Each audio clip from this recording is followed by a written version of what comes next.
Video like जरूर कर लीजिए और ऐसे वीडियो लगातार फ्री में पाने के लिए चैनल को तुरंत सब्सक्राइब कर लीजिए और बेल आइकन को जरूर टैप कर लीजिए ताकि आगे भी सारे वीडियो आपको मिलते रहे। यूट्यूब में फॉलो करते हैं तो प्लीज ये वाला फ्री टेलीग्राम चैनल जरूर ज्वाइन कर लीजिएगा। सारे नोटिफिकेशन सारे अपडेट यहीं पे आते हैं, ध्यान रखिए।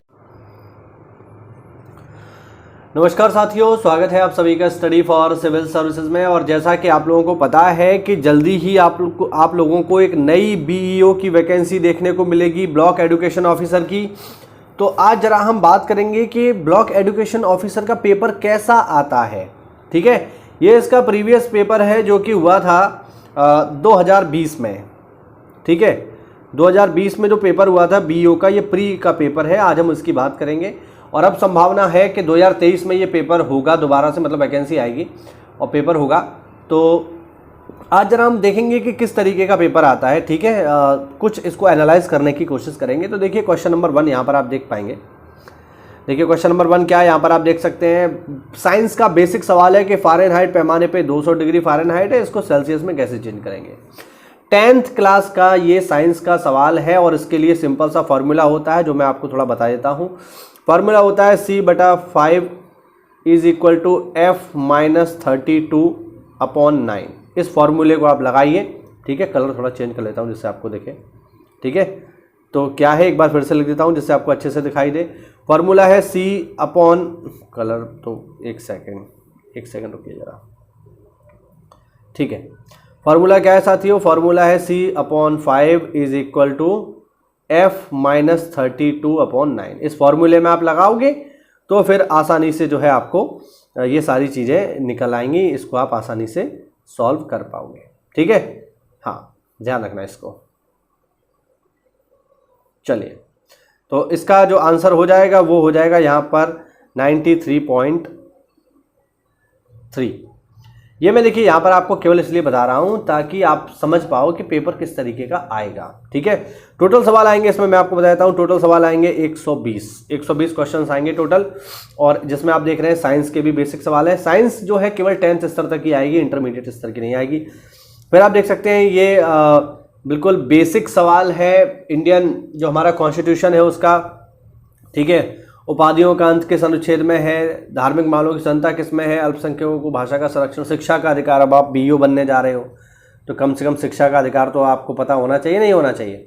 ठीक है, तो शिक्षा का अधिकार सबको पता है, 21A में है। ठीक है, तो यहाँ से जो है आप इनको कर पाएंगे, बेसिक सवाल है। फिर देखो फिर से जो है सवाल आ गया संविधान का ही 74वां संविधान संशोधन। ठीक है, नगर पालिकाओं से जुड़ा हुआ है लेकिन थोड़ा सा डिटेल में है तो आपको संविधान भी अच्छे से पढ़ना पड़ेगा। फिर से आप देख सकते हैं यहाँ पे संविधान का एक बेसिक कॉन्सेप्ट का सवाल है, तो ये भी इम्पोर्टेंट है।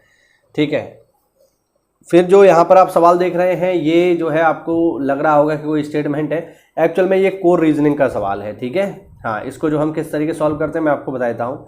क्या कह रहा है, सभी समाज सुधारक मानवतावादी हैं, यानी ये हो गए समाज सुधारक और ये सारे के सारे क्या हो गए, ये सारे के सारे हो गए मानवतावादी। तो इस तरीके से इनको सॉल्व करते हैं। रीजनिंग का बेसिक सवाल है जो आपको इसमें से करना होगा, आसानी से हो जाता है, थोड़ा प्रैक्टिस आपको करनी पड़ेगी। फिर आप देखो फिर से जो है यहाँ पर सवाल आ गया जो है कॉन्स्टिट्यूशन का। यहाँ पर आप देख सकते हैं सही मिलान करने के लिए है, तो आप इसको भी पढ़ेंगे।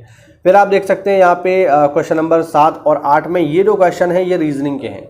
ठीक है, यानी रीजनिंग के अच्छे सवाल आपको देखने को मिलेंगे और ये केवल प्रैक्टिस बेस है और ये गलत भी नहीं होते, मैं आपको ये भी बता दूं। अगर थोड़ा सा आप इनकी प्रैक्टिस कर लो ना तो ये गलत नहीं होंगे। ये ब्लड रिलेशन का सवाल है, ये भी गलत नहीं होता है। ठीक है, फिर है आप देख सकते हो फिर से रीजनिंग आ गई, कोडिंग डिकोडिंग आ गई। तो इनकी बस प्रैक्टिस करनी है। मान लो इस तरीके के 10 से 15 सवाल भी आ गए तो अगर आपकी प्रैक्टिस है तो ये गलत नहीं होंगे। बात समझ रहे हैं। यहाँ पर देखिए फिर से रीजनिंग का सवाल है, ये इसमें सॉल्व करना है। यहाँ पर पूछ रहा है एक्स की जगह पे क्या आएगा, केवल प्रैक्टिस बेस है।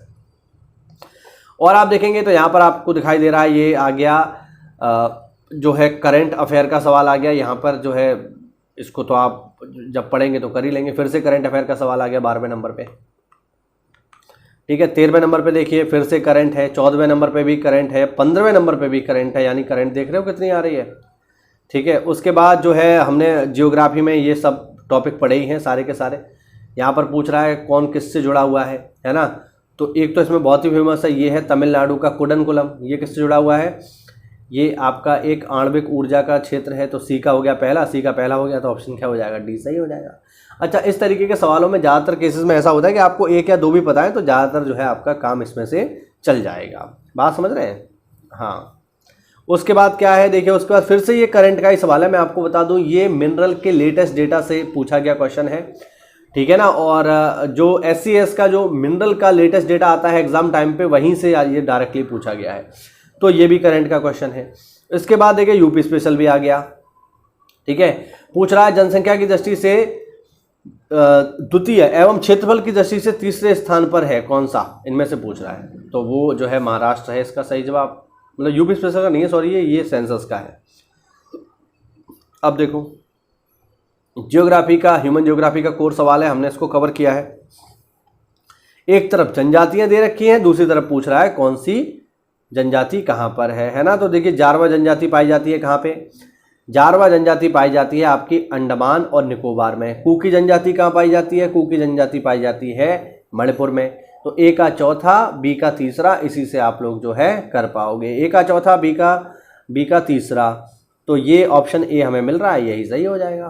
बात समझ रहे हैं नहीं समझ रहे हैं? तो इस तरीके से पेपर में सवाल आपके आएंगे। मैं आपको दिखा देता हूँ, आज 50 सवाल मैं दिखाऊंगा, फिर अगला वीडियो हम बनाएंगे उसमें और आगे के 50 सवाल देखेंगे। इससे आपको आइडिया लगेगा कि पेपर किस तरीके का आता है। यहाँ पर जो है बायोस्फीयर रिजर्व है उनके बारे में पूछ रहा है, बेसिक है। अगर आपने जियोग्राफी अच्छे से पढ़ रखा है तो आप आसानी से इसको कर पाओगे। जैसे अगर मैं यहाँ पे इसको मिला दूं तो देखिए सिमलीपाल कहाँ पर है, सिमलीपाल है उड़ीसा में। मानस कहाँ पर है, मानस असम में है। नौकरेक कहाँ पर है, नौकरेक है मेघालय में।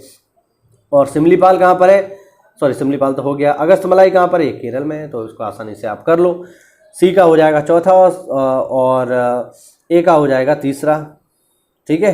तो ये ऑप्शन सी इसका बिल्कुल सही हो जाएगा। इस तरीके से सवाल है, बेसिक सवाल है ये। देखिए इनमें ज़्यादा आप ये मत सोचो बहुत गहराई से हैं, बहुत गहराई से नहीं है, लेकिन आपको कम से कम एक बार अच्छे से स्टडी करनी पड़ेगी, ठीक।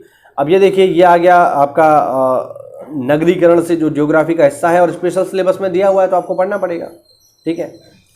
ये देखिए ये आपका जो है 2011 का डेटा पूछ रहा है, ठीक है, बच्चों का। उसके बाद ये देखिए साइंस का सवाल आ गया 10th लेवल का कि शरीर से पसीना बहता है, तो जो पसीना बहता है वो किस पर डिपेंड करता है, ठीक है। तो ऑब्वियस बात है इन दोनों पर ही डिपेंड करता है, ध्यान रखना, ठीक है। अगर गर्मी बढ़ेगी तो भी पसीना होगा, और नमी अगर ज़्यादा बढ़ेगी यानी अगर उमस हो जाएगी तो भी पसीना ज़्यादा आता है, ध्यान रखना।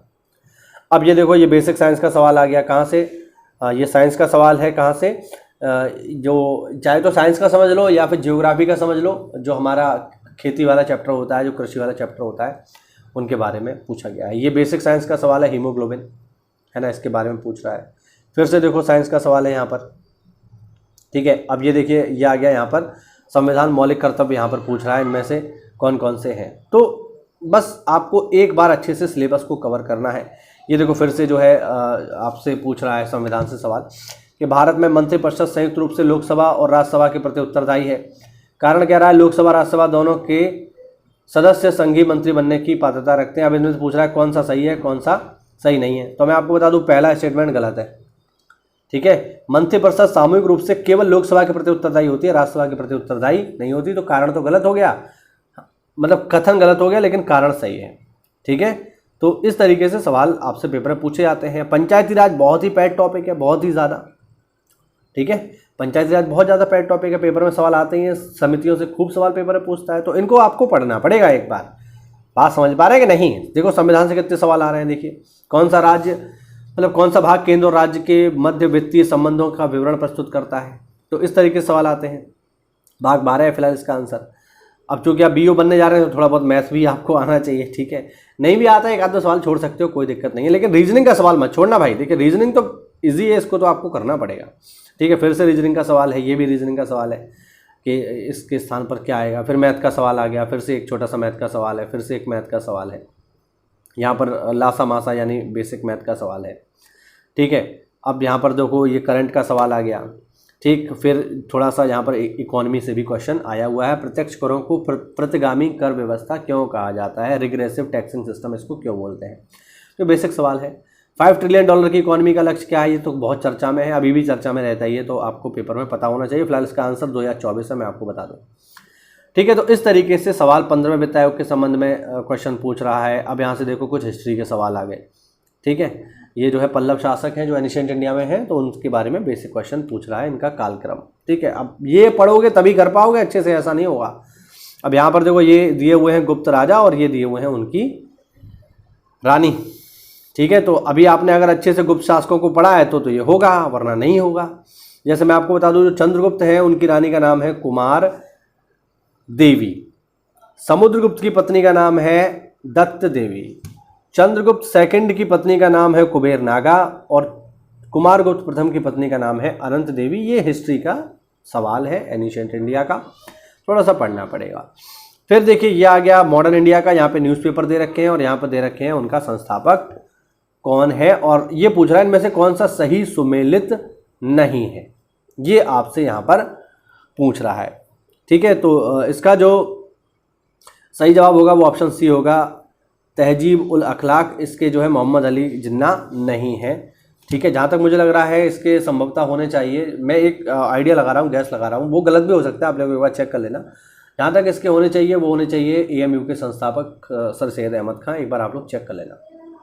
तो इस तरीके से यहाँ पर सवाल आ रहे हैं। देखिए ये बुक यहाँ पर पूछ रहा है और यहाँ पे इनके राइटर पूछ रहा है। ठीक है, मेडावल इंडिया का क्वेश्चन है। फिर से मॉडर्न इंडिया का देखिए क्वेश्चन है, यहाँ पे कुछ आयोग दिए हुए हैं और पूछ रहा है उसके अध्यक्ष कौन है। अकाल आयोग तो बहुत ही फेमस है, पेपर में खूब पूछा जाता है। ठीक है, फिर से ये देखिए ये आ गया आर्य समाज और उनके बारे में पूछ रहा है कि आर्य समाज ने हिंदुओं में आत्मविश्वास तथा आत्मनिर्भरता को प्रदान किया। आर्य समाज ने श्वेत जाति की श्रेष्ठता में विश्वास की जड़ों को कमजोर किया। इस तरीके से ये बेसिक क्वेश्चन है, लेकिन आप इसे तब कर पाएंगे जब आपको जो है इसको आपने ढंग से पढ़ा होगा, हिस्ट्री को मॉडर्न इंडिया को अच्छे से पढ़ा होगा तब। ठीक है, 49 नंबर सवाल देखिए, यहाँ पे देखिए पूछ रहा है लाला लाजपत राय के बारे में कि प्रारंभ में वे असहयोग नीति के पक्ष में नहीं थे, किंतु बाद में वो गांधी के पक्ष में हो गए और स्वराज पार्टी के गठन में लाला लाजपत राय शामिल नहीं हुए। ये क्वेश्चन यहाँ पर पूछ रहा है। ये पूछ रहा है इनमें से कौन से सही है, तो मैं आपको बता दूं दोनों ही सही हैं। ठीक है, ऑप्शन सी इसका करेक्ट होगा। और लास्ट जो क्वेश्चन है वो यहाँ पर देख लो आप लोग, ये है डॉक्ट्राइन ऑफ लैप्स, यानी विलय का सिद्धांत, जिसको दिया है लॉर्ड डलहौजी ने।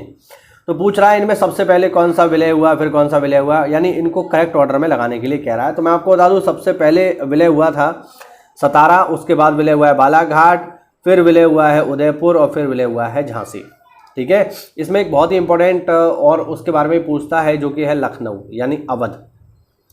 तो अवध कब विलय हुआ और किसकी वजह से विलय हुआ, क्यों विलय हुआ, इस तरीके से पेपर में सवाल पूछा था। एक सवाल और देख लो कि देखिए ये सवाल है यहाँ पे MRP और ये सवाल है यहाँ पे MSP और FRP के बारे में। मैं आपको बता दूं देखिए ज़्यादातर फसलों पे दिया जाता है MSP मिनिमम सपोर्ट प्राइस, और मैं आपको बता दूं कि फसलों का MSP कौन तय करता है। तो ध्यान रखना, फसलों का MSP तय करता है कृषि लागत एवं मूल्य आयोग। जितने भी फसल पे, चाहे गेहूं की MSP हो, धान की MSP हो, ज्वार, इस सब की जो MSP होगी वो कौन तय करेगा, कृषि एवं मूल्य आयोग। लेकिन जहां गन्ने की बात आ जाती है तो गन्ने पे MSP नहीं मिलती है, वहां पर मिलता है FRP।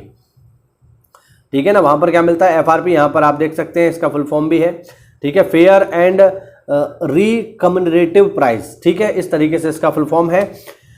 और ध्यान रखना कि गन्ने को FRP जो है ये नहीं देता है, बल्कि इसको देता है आर्थिक मामलों की कैबिनेट कमेटी। ध्यान रखना, इंपॉर्टेंट क्वेश्चन है। तो इस तरीके के सवाल पेपर में आएंगे। उम्मीद करता हूं कि आपको एक यहाँ पर थोड़ा सा ओवरव्यू मिला होगा कि किस तरीके के सवाल आते हैं। अगर आप अच्छा मेरे को कमेंट करके बताओगे तो मैं इसके आगे की सीरीज के जो और क्वेश्चन है वो भी मैं आपको दिखाऊंगा, एक्सप्लेन करूंगा किस तरीके से पेपर में सवाल आ रहे हैं। उम्मीद करता हूँ यहाँ से आपको थोड़ा सा जो है एक आइडिया मिला होगा कि अपकमिंग जो BO एग्जाम है उसका पेपर किस तरीके का आएगा। कोई डाउट हो तो कमेंट के माध्यम से पूछिए। मिलते हैं अगली क्लास में, तब तक के लिए जय हिंद, जय भारत, वंदे मातरम।